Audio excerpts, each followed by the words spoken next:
سلام، امیدوارم که حالتون خوب باشه. امروز می‌خوایم با هم تکنیک ماسک برشتی رو یاد بگیریم، بریم با هم ببینیم که چجوریه. اینو می‌خوایم در واقع اینو با می‌خوام کشیدن یه طرح CD بهتون یاد بدم که بریم با هم ببینیم چجوریه. اول از هم یه دایره می‌کشیم. خب آلت و شیفت دست کلیک می‌گیرم تا از وسط و صاف باشه. خب دوباره یه دایره دیگه می‌کشم.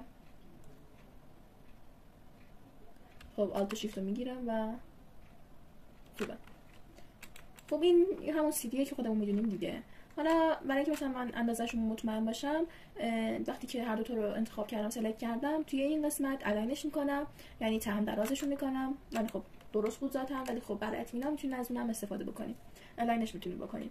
حالا بریم سراغ این که ببینید مثلا شما CD رو میدونید دیگه. هیچ وقت CD اینطوری نیست که این وسطش خالیه ما اونجا باش CD رو میگیریم. خب حالا برای همین باید طرحمون در واقع اینجاش نباشه و فقط روی این دایره باشه که وسطش یه دایره خالی داشته باشه.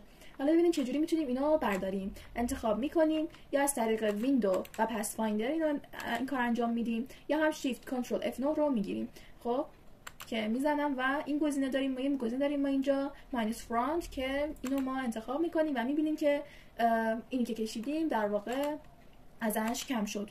خب و ما الان یه CD رو داریم که میخوایم طرحمون رو روش بذاریم. مثلا ما میخوایم یه CD داشته باشیم که توش موزیک یه خواننده است. خب مثلا میخوایم عکس اون رو وارد بکنیم و با استفاده از تکنیک ماسک اونو روی این CD بذاریم. حالا این چجوریه؟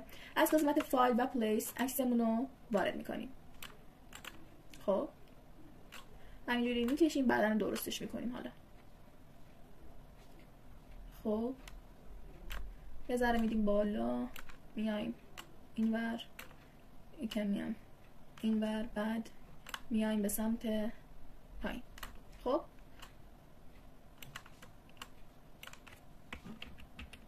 تمام. الان یه ذره فکر کنم باید برم بالا.